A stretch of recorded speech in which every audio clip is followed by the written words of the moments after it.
नमस्कार मित्रों, क्लास में आपका स्वागत और अभिनंदन। आज का सेशन जो रहने वाला है उसमें अपन बीएससी और बीएससी का जो सेमेस्टर फर्स्ट चल रहा है उसमें केमिस्ट्री और केमिस्ट्री में आपने 2 सेशन ऑलरेडी देख लिए हैं। आज का जो सेशन है उस सेशन के अंदर अपन आगे जो तुम्हारे बड़े क्वेश्चन आते हैं 10-10 नंबर के, उसमें क्वेश्चन नंबर अपन सेकंड में चलने वाले हैं। फर्स्ट क्वेश्चन पहले हो चुका था जिसमें आपने एक में आयोनिक बंध के बारे में देखा था और उसका अथवा जो था उसमें आपने वेस्पर्ड थ्योरी के बारे में देखा था। आज का जो सेशन है उसमें अपन क्वेश्चन नंबर सेकंड पे जा रहे हैं और इस क्वेश्चन नंबर सेकंड के अंदर अपन डिस्कशन करेंगे। इस क्वेश्चन में अपन डिस्कशन में ये लेंगे कि यहाँ जो फर्स्ट क्वेश्चन है उसमें N2, O2 और O2 माइनस के अणु कक्षक चित्र को बनाइए, उनका बंध क्रम, स्थायित्व और चुंबकीय प्रवृत्ति को भी समझाइए, ये रहेगा। तो फर्स्ट में अपन बात करने वाले हैं नाइट्रोजन N2 और N2 का अणु कक्षक चित्र किस प्रकार से चलता है। यस, अपन आंसर को स्टार्ट करने जा रहे हैं और ये सारा का सारा वैलेंस बॉन्ड थ्योरी वीबीटी के अकॉर्डिंग अपन इसको अंडरस्टैंड करते हैं।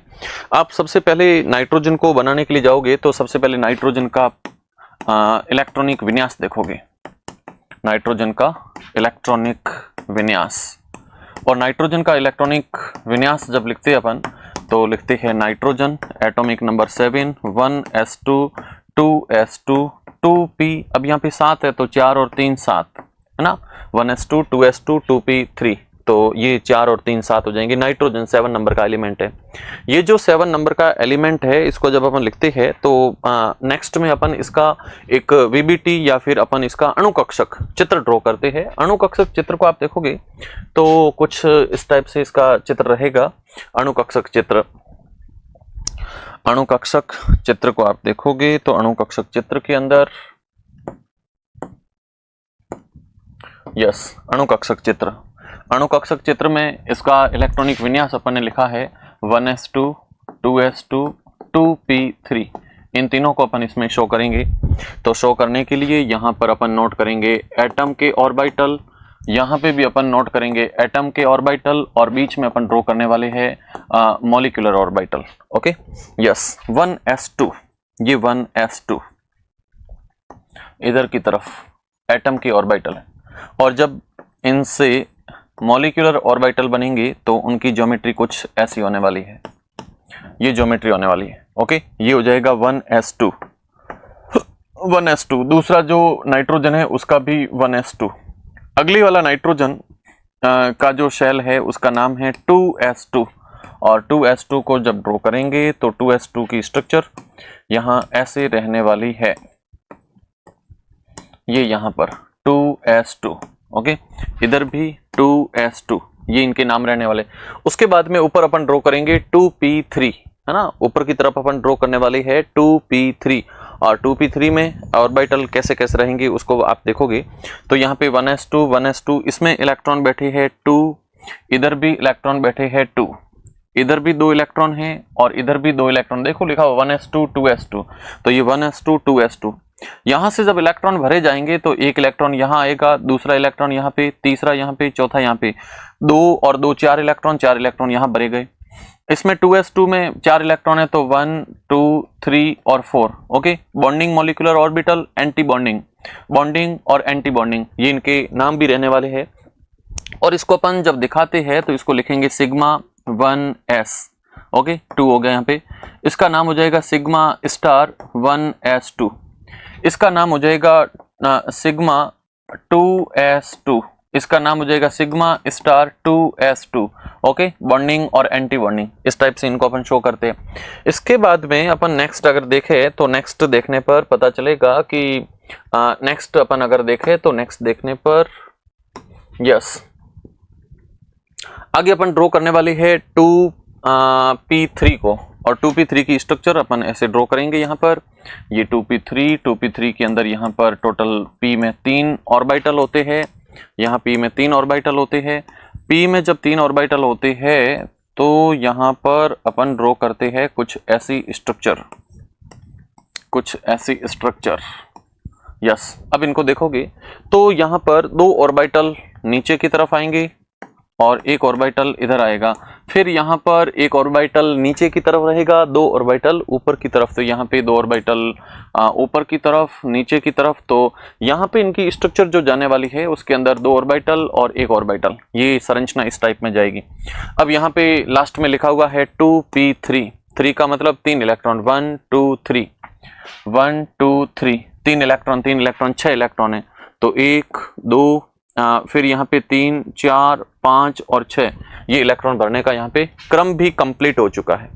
क्रम कंप्लीट होने के बाद में अपन देखें अगर यहाँ पे, तो नेक्स्ट में यहाँ पे पता चलेगा कि इनका अपन बंद क्रम कैलकुलेट करते हैं, बॉन्ड ऑर्डर कैलकुलेट करते हैं, किस टाइप से बॉन्ड ऑर्डर रहेगा। और इनके नाम भी देखोगे, जैसे यहाँ पे इनके नाम है तो इसमें नाम हो जाएगा पाई 2px, ये नाम हो जाएगा पाई 2px, इसमें भी 2 इलेक्ट्रॉन। और अगले वाले का नाम हो जाएगा पाई 2py और इसमें भी 2 इलेक्ट्रॉन। ऊपर की तरफ है सिग्मा बंद बनाएगा तो सिग्मा 2pz हो जाएगा और उसमें भी 2 इलेक्ट्रॉन अपन दिखाएंगे। ओके, तो ये ऊपर की तरफ है। ऊपर की तरफ आप देखोगे तो इसका नाम हो जाएगा पाई स्टार 2px हो जाएगा, पाई स्टार 2py हो जाएगा, इसका नाम हो जाएगा सिग्मा स्टार 2pz हो जाएगा। लेकिन यहाँ पे कोई इलेक्ट्रॉन नहीं है तो अपन इनको 0 0 दिखाते हैं। यस, मैं यहाँ पे इनका बॉन्ड ऑर्डर ले रहा हूँ। बॉन्ड ऑर्डर का मतलब number of anti bonding molecular orbital minus number of bonding molecular orbital above में 2 अपन करते हैं। यस, एंटी बॉन्डिंग, ऊपर का एंटी बॉन्डिंग, यहाँ एंटी बॉन्डिंग और यहाँ एंटी बॉन्डिंग। यहाँ इसका मतलब एंटी बॉन्डिंग में कुछ भी नहीं है, एंटी बॉन्डिंग नहीं होगा, इसका बॉन्डिंग पहले होगा, एंटी बॉन्डिंग बाद में होगा। Number of bonding minus number of anti bonding, B minus A से अपन नोट करते हैं। तो बॉन्डिंग को पहले रखेंगे और एंटी बॉन्डिंग को बाद में रखेंगे। जब अपन ऐसा करेंगे तो टोटल देखोगे बॉन्डिंग के अंदर, तो बॉन्डिंग में 2 2 4 और यहाँ पे टोटल पड़ी है 6, है ना। तो 6 और 4 कितने हो जाएंगे 10, माइनस बॉन्डिंग में कितने पड़ी है एंटी बॉन्डिंग में, तो यहाँ पे पड़ी है 2 2 4। अब 2 करोगे तो यहाँ पे 10 में से 4 गए पीछे, 6/2 बराबर हो जाएगा 3। यानी कि नाइट्रोजन के 2 परमाणु जब आपस में जुड़ते हैं तो उनके बीच में ट्रिपल बॉन्ड पाया जाता है। तो ये इसका बॉन्ड ऑर्डर हो जाएगा। तो इनके बीच में बॉन्ड ऑर्डर को अपन अगले पे दिखाते हैं। बॉन्ड ऑर्डर, और बॉन्ड ऑर्डर को देखोगे तो इसका बॉन्ड ऑर्डर आ रहा है टोटल 3। इसका मतलब नाइट्रोजन परस्पर ट्रिपल बॉन्ड से बॉन्डेड होते हैं। ओके, तो ये इसमें बॉन्ड ऑर्डर हो गया। क्वेश्चन में लिखा हुआ था कि स्थायित्व भी बताइए, तो स्थायित्व के अंदर अपन नोट करते हैं कि जो ट्रिपल बॉन्ड से बॉन्डेड होते हैं वो काफी अधिक स्थायी होते हैं, अधिक स्थायी यौगिक है। क्यों है? क्योंकि जो नाइट्रोजन के बीच में जो ट्रिपल बॉन्ड है इसको ब्रेक करने के लिए अप्रोक्सीमेट 944 किलो जूल एनर्जी की रिक्वायरमेंट पड़ती है, किलो जूल पर मोल। इतनी एनर्जी की रिक्वायरमेंट पड़ती है और इतनी एनर्जी की आवश्यकता होने के कारण ट्रिपल बॉन्ड बहुत ही स्थायी होता है। यस, एक चीज और देखोगे, पहला बॉन्ड हमेशा सिग्मा होगा, दूसरा पाई होगा और तीसरा बंध भी हमेशा पाई बंध होगा। तो सिग्मा पाई पाई इस टाइप में भी आप इसको कैलकुलेट कर सकते हो। स्थायी होगा, नाइट्रोजन ट्रिपल बॉन्ड बनाएगा। और ये जो यौगिक होता है इसमें सारे के सारे इलेक्ट्रॉन बंधित इलेक्ट्रॉन होते हैं, कोई इसमें नॉन बॉन्डेड नहीं है, सारे के सारे पेयर्ड इलेक्ट्रॉन है। और पेयर्ड इलेक्ट्रॉन होने के कारण ये डायमैग्नेटिक होता है, प्रति चुंबकीय पदार्थ होता है। तो चुंबकीय प्रकृति की बात करें अपन तो चुंबकीय प्रकृति में लिखेंगे नाइट्रोजन ट्रिपल बॉन्ड नाइट्रोजन, यानी कि N2 के अणु कक्षक सिद्धांत के आधार पर, अणु कक्षक सिद्धांत के आधार पर, अणु कक्षक सिद्धांत के आधार पर इसमें कोई अनपेयर्ड यानी कि अयुग्मित इलेक्ट्रॉन, अनपेयर्ड अयुग्मित इलेक्ट्रॉन उपस्थित नहीं होने के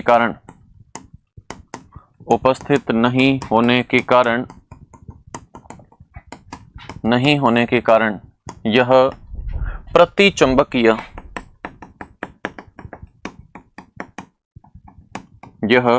प्रतिचुंबकीय मतलब बोला तो डायामैग्नेटिक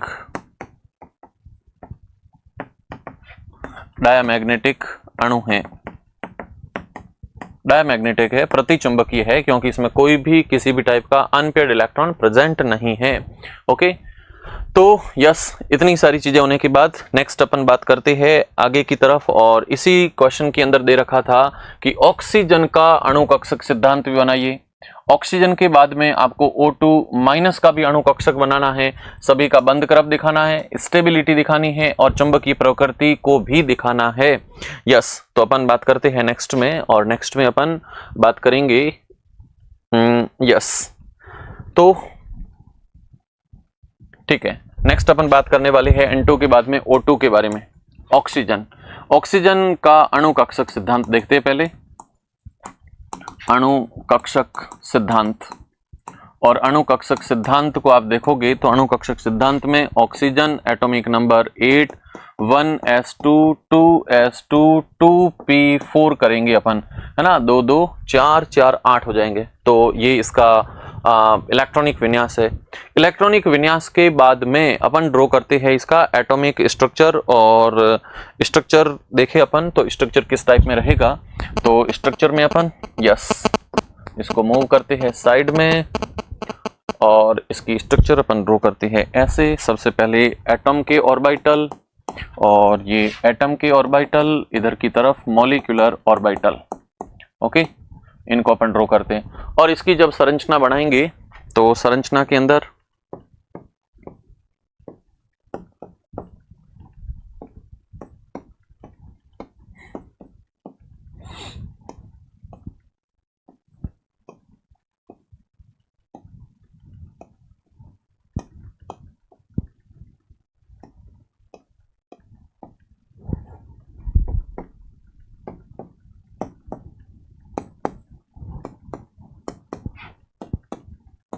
ओके, एटम के ऑर्बिटल, ये एटम के ऑर्बिटल है, ये मॉलिक्यूलर ऑर्बिटल है, ये सारे के सारे एटम के ऑर्बिटल है, ये सारे के सारे। ये हो जाएगा 1s2, ये हो जाएगा 2s2, और ये हो जाएगा 2p4। इधर की तरफ 1s2 2s2 और 2p4 से अपन डिनोटेट करते हैं। अब इनका इलेक्ट्रॉनिक विन्यास है ना, उसको इसमें भरने की कोशिश करते हैं, और नीचे की तरफ अपन ऑर्बिटल भी बनाते हैं, मॉलिक्यूलर ऑर्बिटल। तो ये ऑर्बिटल, इधर की तरफ ऑर्बिटल, ये ऑर्बिटल, इधर की तरफ विशेष ध्यान रखोगे, इसमें एक नीचे होगा, 2 ऊपर होंगे, ऊपर वाले में 2 नीचे ही होंगे, एक ऊपर होगा, इस टाइप से भरोगे। इलेक्ट्रॉन 1s2, ये 1s2, 2s2, ये भी 2s2, 2p4, 1 2 3 4, 1 2 3 4। ओके, तो ये हॉर्न्स मैक्सिमम मल्टीप्लिसिटी और पाउलीज एक्सक्लूजन सारे यहाँ पे अपन रूल फॉलो करते हुए चलते हैं। इनका नाम हो जाएगा sigma 1s2, sigma star 1s2, यहाँ पे नाम हो जाएगा सिग्मा 2s2, ऊपर सिग्मा स्टार 2s2, ऊपर की तरफ नाम देंगे तो ये हो जाएगा सिग्मा 2p, है ना, और 2pz हो जाएगा। ऊपर की तरफ पाई, पाई में 2px और 2py, इस टाइप से अपन नाम देंगे इनको। और नाम देने पर इलेक्ट्रॉन जब आप भरोगे तो यहाँ पे इलेक्ट्रॉन टोटल 4 है, 1 2 3 4, ये भी इलेक्ट्रॉन यहाँ पे 4 है। इधर की तरफ इलेक्ट्रॉन है 4 4 8, तो 1 2 3 4 5 6 7 8, ऐसे इलेक्ट्रॉन टोटल यहाँ पर भरे जाएंगे। ओके, जब इस टाइप से अपन इनको इलेक्ट्रॉनों की रेस्पेक्ट में अपन भरते हैं, तो भरने के बाद में अपन देखेंगे इनका बॉन्ड ऑर्डर। और बॉन्ड ऑर्डर देखोगे तो number of bonding molecular orbital minus number of anti bonding, above में 2 करने वाले हैं। बॉन्डिंग में देखोगे टोटल तो 2 2 4, और यहाँ पे पड़े है 6, यानी कि टोटल हो गए 10, ये टोटल हो गए 10, माइनस एंटी बॉन्डिंग 2, और इसमें भी 2, ऊपर की तरफ 2, तो टोटल हो गए 6 बटा 2, तो 10 में से 6 गए पीछे, 4 बटा 2 बराबर 2। मतलब कि ऑक्सीजन के बीच में द्विबंध पाया जाता है। 2 का मतलब इसमें डबल बॉन्ड पाया जाता है, और द्विबंध के कारण इसका जो स्थायित्व है, इसकी जो स्टेबिलिटी है, वो नाइट्रोजन से थोड़ी सी कम होती है ना। तो अपन कह सकते हैं अतः इसका स्थायित्व N2 से कम है, कारण N2 के अंदर टोटल ट्रिपल बॉन्ड था, जबकि यहाँ पे डबल बॉन्ड है, इसलिए इनकी स्टेबिलिटी थोड़ी सी उससे कम है। और नेक्स्ट अपन देखें इसके अंदर मैग्नेटिक प्रॉपर्टी। तो मैग्नेटिक प्रॉपर्टी में जिसमें भी अनपेयर्ड इलेक्ट्रॉन होते हैं तो वो अनुचुंबकीय प्रकृति का होता है। ओके, पैरामैग्नेटिक नेचर का होता है, अनुचुंबकीय प्रकृति का होता है, तो ये चीज भी आप लोग इसमें ध्यान रखोगे कौन सी कैसी प्रकृति का होता है। तो दो इलेक्ट्रॉन अयुग्मित होते हैं, इसलिए ये अनुचुंबकीय प्रकृति का होता है। तो नेक्स्ट अपन चुंबकीय प्रकृति की बात करते हैं। चुंबकीय प्रकृति और चुंबकीय प्रकृति या मैग्नेटिक नेचर में अगर देखें अपन, मैग्नेटिक नेचर, और मैग्नेटिक नेचर में देखने पे पता चलता है कि अणुकक्षक सिद्धांत से, अणुकक्षक सिद्धांत से स्पष्ट होता है कि दो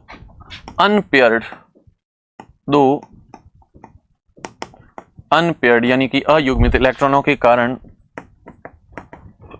दो अयुग्मित इलेक्ट्रॉन के कारण यह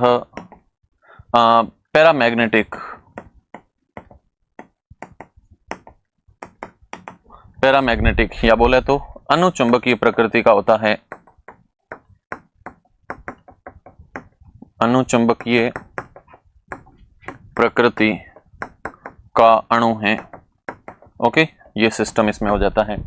नेक्स्ट अपन देखते हैं कि जो O2 माइनस है, इसकी संरचना कैसे होने वाली है। ओके, तो नेक्स्ट अपन बात करेंगे O2 माइनस की। यस, O2 माइनस में 1s2 और सामने का 1s2 वो तो वैसे ही रहना है, जिसमें यहाँ पे 4 इलेक्ट्रॉन हो जाएंगे, 2s2 और इधर की तरफ भी 2s2, तो ये भी यही रहना है, ऐसे इसमें इलेक्ट्रॉन हो जाएंगे। अगला जो आएगा 2p इधर की तरफ देखिए, यहाँ पे ऑक्सीजन में एक ऑक्सीजन ऐसा है जिसके पास में 8 इलेक्ट्रॉन है, और दूसरे वाला ऑक्सीजन ऐसा है जिसके पास में O2 माइनस लिखा, मतलब 1 इलेक्ट्रॉन उसने एक्स्ट्रा लिया है, तो उसके पास में टोटल 9 इलेक्ट्रॉन है। और इन दोनों को अपन जब ड्रॉ करते हैं तो ऊपर की तरफ उसके जो ऑर्बिटल अपन ड्रॉ करते हैं 2p4 में, तो इसकी स्ट्रक्चर कैसे रहेगी, ये 2p4 और इधर की तरफ हो जाएगा 2p5, है ना, एक में 1 इलेक्ट्रॉन एक्स्ट्रा है। तो स्ट्रक्चर ड्रॉ करेंगे, स्ट्रक्चर आएगी ऐसे, यहाँ पे स्ट्रक्चर ऐसे, नीचे की तरफ 2, ऊपर की तरफ 1। ओके, और यहाँ पे आप नीचे ड्रॉ करोगे तो यहाँ पे नीचे की तरफ 1 इलेक्ट्रॉन है, यहाँ पे 2 ऑर्बिटल। अब टोटल यहाँ पे 4 इलेक्ट्रॉन, 1 2 3 और 4, इसमें 5, 1 2 3 4 और 5 भरो इलेक्ट्रॉन। कितने यहाँ पे 1 2 3 4 5 6, ये 7 8 और 9 हो गए, 4 और 5 9 इलेक्ट्रॉन यहाँ पे भरे गए। और ऐसा जब भरा जाता है तो भरे जाने पर आपको पता चलेगा कि इसका बॉन्ड ऑर्डर कैसे रहेगा। यस, आप कैलकुलेट कर सकते हो इसका बॉन्ड ऑर्डर, और बॉन्ड ऑर्डर को देखोगे तो number of bonding minus number of anti bonding above में 2 करना होगा। यस, टोटल बॉन्डिंग कितने है, तो बॉन्डिंग वही है पहले की तरह 10 ही है। एंटी बॉन्डिंग कितने है, तो एंटी बॉन्डिंग पहले थे 6, लेकिन अब हो गए हैं 7 बटा करोगे 2, और ऐसा जब करोगे 10 में से तो यहाँ पे हो गया 3/2 यानी कि 1.5 बॉन्ड ऑर्डर आ जाता है।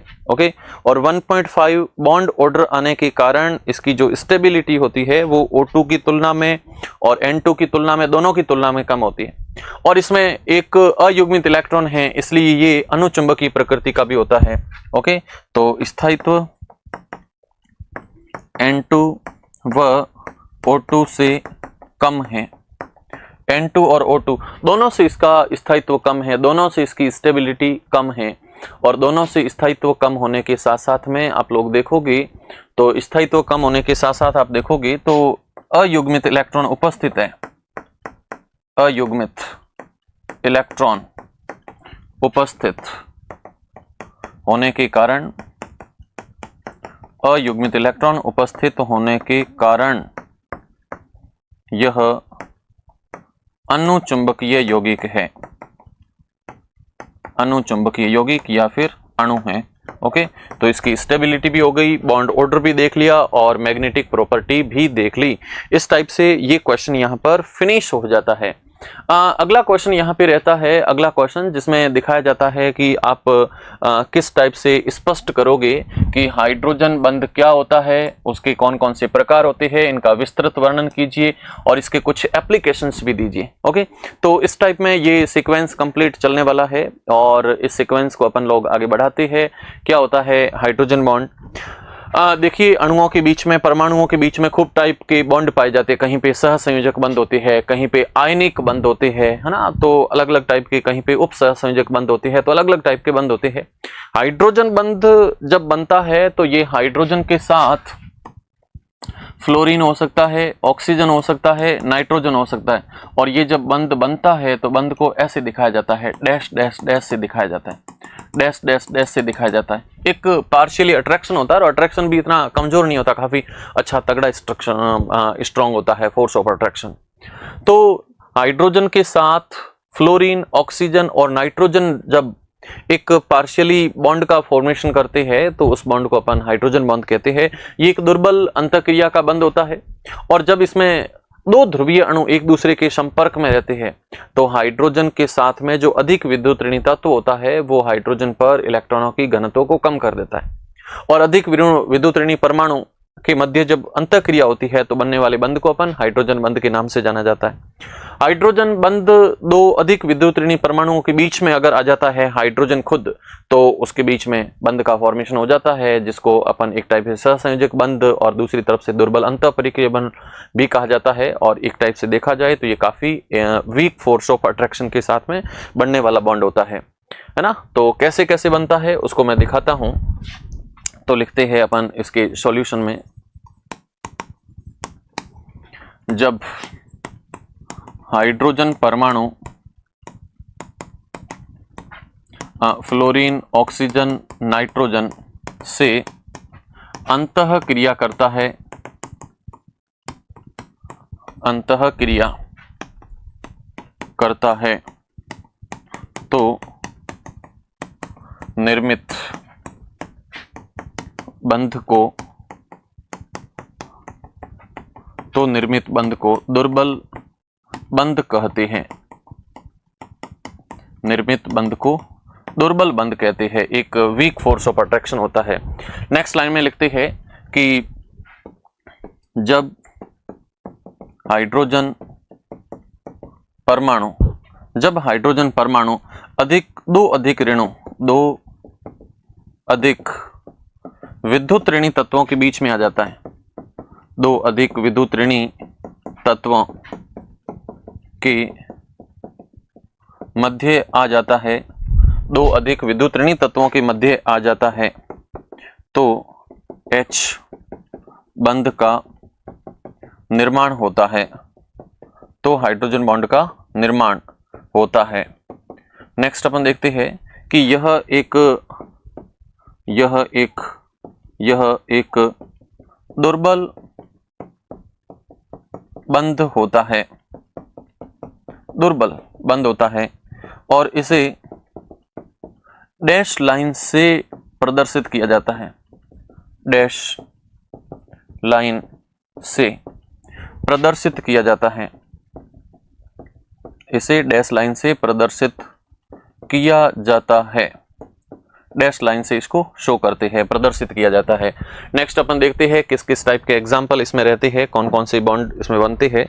तो बॉन्ड बनने के अंदर अपन अगर देखें तो यहाँ पे बनने वाले बॉन्ड कुछ इस टाइप में रहते हैं। यस, फर्स्ट अपन देखते हैं HF में किस टाइप से हाइड्रोजन बॉन्डिंग होती है। तो ये हाइड्रोजन और इधर की तरफ फ्लोरीन, हाइड्रोजन और इधर की तरफ फ्लोरीन, हाइड्रोजन इधर की तरफ फ्लोरीन। हाँ, फ्लोरीन अधिक विद्युत ऋणी तत्व है तो इस पे पार्शियली नेगेटिव, तो हाइड्रोजन पे पार्शियली पॉजिटिव, कारण ये बंध के इलेक्ट्रॉनों को खींच लेता है। Partially negative, partially positive, partially negative, इस पे पार्शियली पॉजिटिव, ऐसी हो जाता है। तो फ्लोरीन के पास में लॉन पेयर ऑफ इलेक्ट्रॉन है और ये हाइड्रोजन इस लॉन पेयर के साथ में इंटरेक्शन करता है, अंतःक्रिया करता है। और अंतःक्रिया जब होती है तो इस टाइप से एक बॉन्डिंग आ जाती है इनके बीच में, इस टाइप से इसके बीच में बॉन्डिंग आ जाती है और ये बॉन्ड का फॉर्मेशन करता है। ओके, नेक्स्ट आप देखोगे तो जैसे NH3 का एग्जाम्पल आता है, तो NH3 में एक नाइट्रोजन के साथ में हाइड्रोजन, हाइड्रोजन और hydrogen, nitrogen, hydrogen, hydrogen, hydrogen, और इसके ऊपर लॉन पेयर है। इसकी विद्युत ऋणात्मकता ज्यादा है इसलिए पार्शियली पॉजिटिव चार्ज आएगा इस पे, और हाइड्रोजन पे पार्शियली नेगेटिव, क्या बोल रहा हूं मैं यहाँ पे, नाइट्रोजन पे पार्शियली नेगेटिव, हाइड्रोजन पे पार्शियली पॉजिटिव, नाइट्रोजन पे नेगेटिव और हाइड्रोजन पे पॉजिटिव। तो ये नाइट्रोजन इधर हाइड्रोजन के साथ में बॉन्डिंग करता है। ये बॉन्डिंग ऐसे पाई जाती है, ये हर जगह बॉन्डिंग पाई जाती है, अमोनिया के मॉलिक्यूल में, NH3 के मॉलिक्यूल में, है ना। तो ये हाइड्रोजन बॉन्डिंग चलती है। जब हाइड्रोजन बॉन्डिंग इस टाइप में चलती है तो ये खूब सारे एलिमेंट में चलती है ना। आप लोग ऑर्थो नाइट्रोफिनॉल देख सकते हो, ऑर्थो नाइट्रोफिनॉल को देख सकते हो। उसके साथ में आप एल्कोहल को देख सकते हो, उसमें भी इस टाइप की बॉन्डिंग चलती है। आप H2O मॉलिक्यूल को देख सकते हो, उसमें भी इस टाइप की बॉन्डिंग चलती है। तो खूब सारे परमाणु हैं जिनके बीच में इस टाइप की बॉन्डिंग चलती है, और ये बॉन्डिंग दो टाइप की होती है। एक होती है, अपन नोट करते हैं, टाइप्स ऑफ हाइड्रोजन बॉन्डिंग, और टाइप्स ऑफ हाइड्रोजन बॉन्डिंग को लेके चले अपन तो ये दो टाइप की होती है। एक होती है अंतः अणुक हाइड्रोजन बॉन्डिंग, और दूसरी होती है अंतरा अणुक हाइड्रोजन बॉन्डिंग, अंतरा अणुक हाइड्रोजन बॉन्डिंग। दो टाइप की बॉन्डिंग होती है, अंतर अणुक और अंतरा अणुक। एक होती है इंटरमोलिकुलर और दूसरी होती है इंट्रामोलिकुलर। अंतर अणुक का मतलब इंट्रामोलिकुलर, इंट्रामोलिकुलर, और इंटर का मतलब इंटरमोलिकुलर। ये दो टाइप की होती है। नेक्स्ट आप देखोगे, जब दो अलग अलग अणुओं यौगिकों के बीच में होती है तो उसको कहते हैं इंटरमोलिकुलर। जैसे आप देख रहे हो H और F के बीच में होती है, या H2O के बीच में होती है, या C2H5OH के बीच में होती है, तो ये सब अंतः अणुक होती है। जब एक ही अणु के बीच में होती है तो उसको अपन अंतरा अणुक के नाम से भी जानते हैं, अंतरा अणुक के नाम से भी जानते हैं। और अंतरा अणुक के नाम से जब जानते हैं तो अंतरा अणुक में आप देखोगे तो इस टाइप की बॉन्डिंग होगी। जैसे ये ऑर्थोनाइट्रोफिनॉल है, ऑर्थोनाइट्रोफिनॉल है, और इस ऑर्थोनाइट्रोफिनॉल में नाइट्रोजन, यहाँ पे ऑक्सीजन, डबल बॉन्ड ऑक्सीजन, इसकी इलेक्ट्रोनेगेटिविटी ज्यादा है, तो ये यहाँ पे इस टाइप की बॉन्डिंग हो जाती है, तो इसको कहते हैं ऑर्थोनाइट्रोफिनॉल। और इसके कारण इसका जो बॉइलिंग पॉइंट है वो भी कम होता है, और ये काफी अच्छा एक वोलेटाइल होता है, वाष्पशील यौगिक होता है, तो इसका नाम है ऑर्थो नाइट्रोफिनॉल। ये ऑर्थो नाइट्रोफिनॉल होता है। और ये दो टाइप के होते हैं, अंतः अणुक और अंतरा अणुक। अंतः अणुक शब्द का मतलब है दो अलग अलग यौगिकों के बीच में, दो अलग अलग यौगिकों के मध्य बनने वाला हाइड्रोजन बॉन्ड। अंतरा अणुक का मतलब होता है एक ही यौगिक के दो परमाणुओं के बीच में, एक ही यौगिक में, एक ही यौगिक में जब हाइड्रोजन बॉन्डिंग होती है तो उसको अपन कहते हैं अंतरा अणुक हाइड्रोजन बॉन्डिंग। ओके, और दो अलग अलग के बीच में होती है तो उसको कहते हैं अंतरा अणुक हाइड्रोजन बॉन्डिंग। ओके, तो इसके ये दो टाइप भी चलते हैं। टाइप के बाद में नेक्स्ट अपन बात करें अगर, तो किस टाइप की बॉन्डिंग देखते हैं अपन।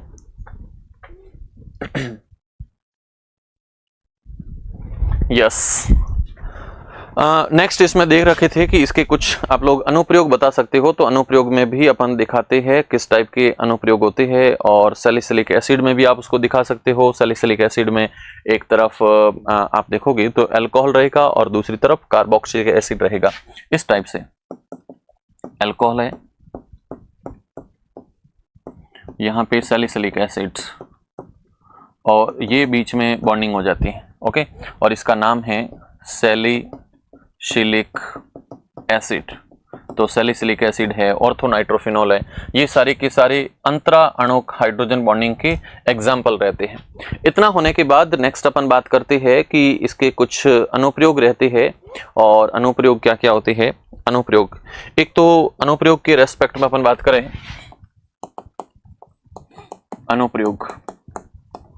अनुप्रयोग में फर्स्ट आता है कि H2O लिक्विड है जबकि H2S गैस है। क्यों, ये क्वेश्चन आता है। तो इसका भी एक्सप्लेनेशन हाइड्रोजन बॉन्डिंग के अकॉर्डिंग होता है।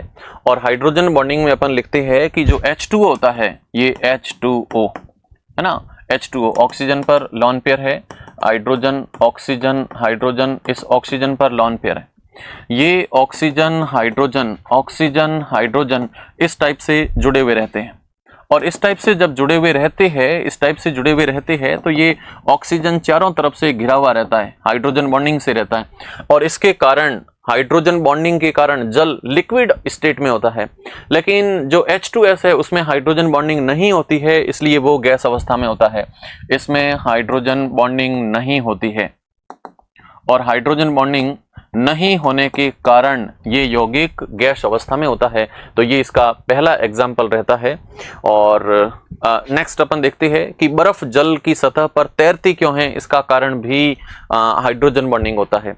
जब जल बर्फ में कन्वर्ट होता है तो जल की संरचना जब बर्फ में कन्वर्ट होती है तो उसकी जो आंतरिक संरचना होती है उसमें हाइड्रोजन बॉन्ड के कारण चतुष्फलकीय संरचना आ जाती है और उसकी संरचना में कुछ रिक्त स्थान रह जाते हैं, वॉइड्स रह जाते हैं, जिससे उसका आयतन बढ़ जाता है, घनत्व घट जाता है और बर्फ का घनत्व कम होने के कारण जल की सतह पर तैरती भी है। तो सेकंड पॉइंट आता है कि जल से जब बर्फ बनती है तो बर्फ जल की सतह पर तैरती है, बर्फ जल की सतह पर तैरती है, बर्फ जल की सतह पर तैरती है क्यों? तो इसको अपन देखते हैं, लिखते अपन कि जब जल से बर्फ का निर्माण होता है तो समचतुष्फलकीय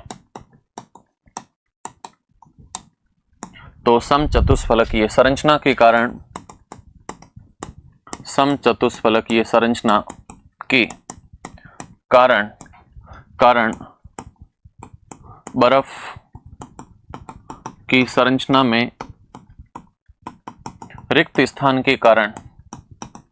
बर्फ की संरचना में रिक्त स्थान के कारण रिक्त स्थान है और उस रिक्त स्थान के कारण आयतन बढ़ जाता है एवं घनत्व घट जाता है, आयतन बढ़ जाता है, घनत्व घट जाता है। इसलिए बर्फ जल की सतह पर तैरती है। इसलिए जो बर्फ है वो जल की सतह पर तैरती है। आप इसकी संरचना को देखोगे तो ये हाइड्रोजन, ये ऑक्सीजन, ये हाइड्रोजन, ये ऑक्सीजन, ये हाइड्रोजन, ये ऑक्सीजन, हाइड्रोजन, इस टाइप की संरचना इसमें आ जाती है। ये ऑक्सीजन, इधर हाइड्रोजन, ये लॉन पेयर, ऑक्सीजन पर लॉन पेयर, ऑक्सीजन पर लॉन पेयर, और ये इस टाइप से बॉन्डिंग हो जाती है, इस टाइप से बॉन्डिंग हो जाती है, इस टाइप से बॉन्डिंग, इस टाइप से बॉन्डिंग, इस टाइप से बॉन्डिंग, ये बॉन्डिंग हो जाती है। और ऐसी बॉन्डिंग होने के कारण एक समचतुष्फलकीय संरचना आ जाती है और इस समचतुष्फलकीय संरचना में आयतन हो जाता है ज्यादा और घनत्व हो जाता है कम। इसलिए बर्फ जो है वो जल की सतह पर तैरती है। तो ये इसके अनुप्रयोग दिखाए जाते हैं।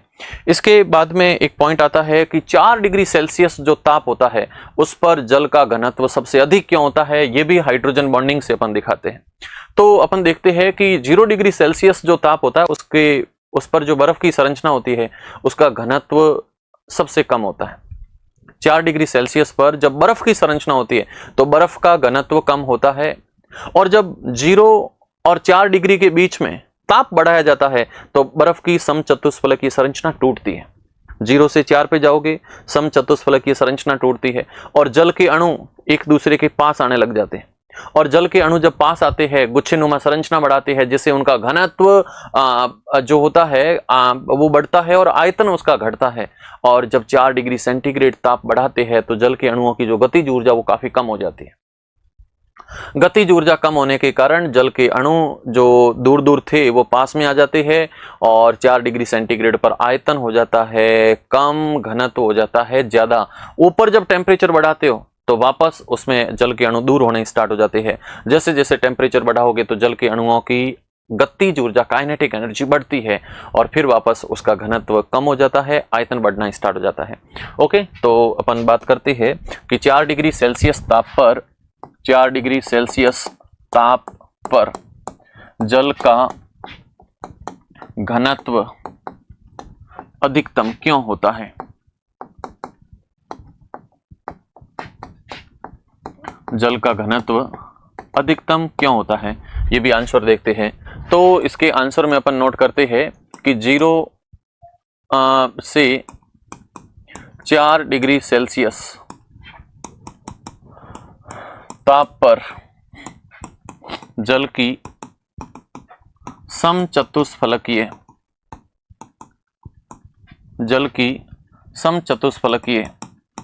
संरचना के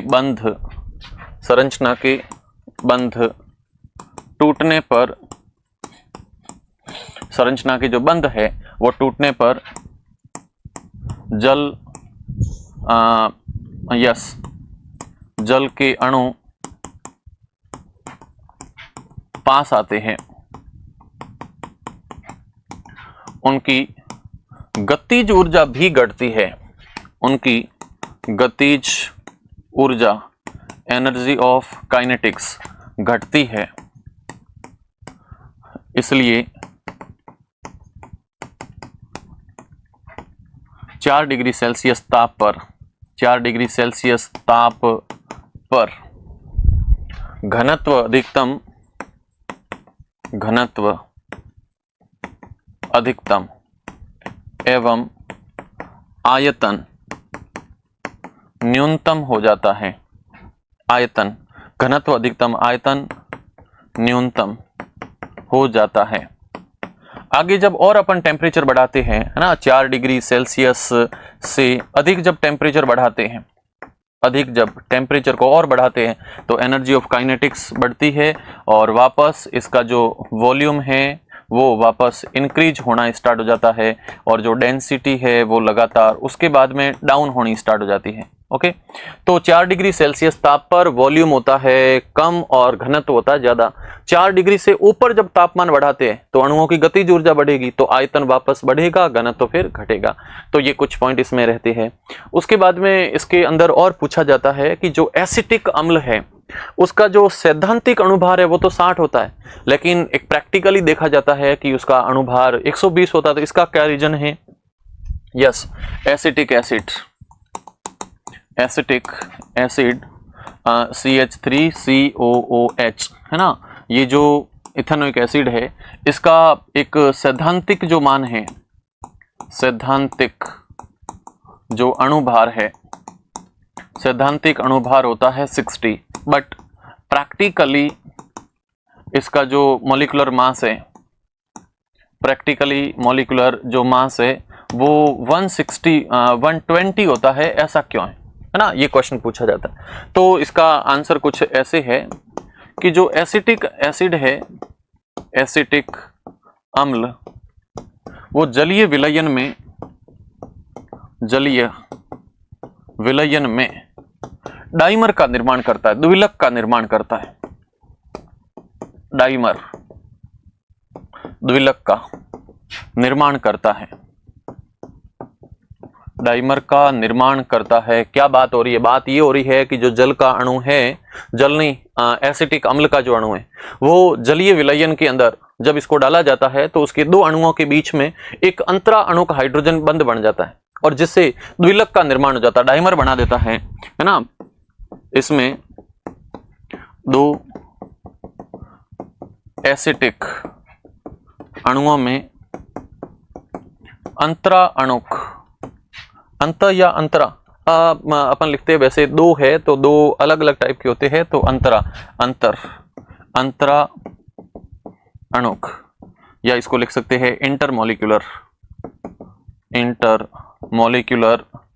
हाइड्रोजन बॉन्डिंग का निर्माण हो जाता है। इंटरमॉलिक्यूलर हाइड्रोजन बॉन्ड के कारण जो अणुभार 60 था वो 120 लगना स्टार्ट हो जाता है, 120 हो जाता है। आप देखो कि इसकी डायग्रामेटिक स्ट्रक्चर तो ऐसी होती है, CH3 के बाद में ये C, डबल बॉन्ड O, ये O और ये H। सामने की तरफ CH3, उसका ये C, ये की O और ये H, ये डबल बॉन्ड के साथ में O, और ये इस टाइप से बॉन्डिंग आ जाती है, ये इस टाइप से बॉन्डिंग आ जाती है। और ऐसी जब बॉन्डिंग होती है तो ये एक डाइमर का फॉर्मेशन करता है, द्विलक का निर्माण करता है। इसलिए इसकी जो हाइड्रोजन बॉन्डिंग होती है, उस हाइड्रोजन बॉन्डिंग के कारण इसका जो अणुभार है वो डबल प्रतीत होता है। ओके, इसके बाद में अगला पॉइंट आता है कि जो क्लोरल हाइड्रेट होते हैं वो स्थायी क्यों होते हैं।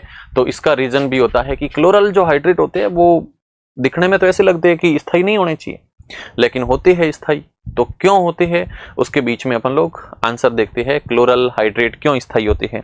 तो नेक्स्ट पॉइंट,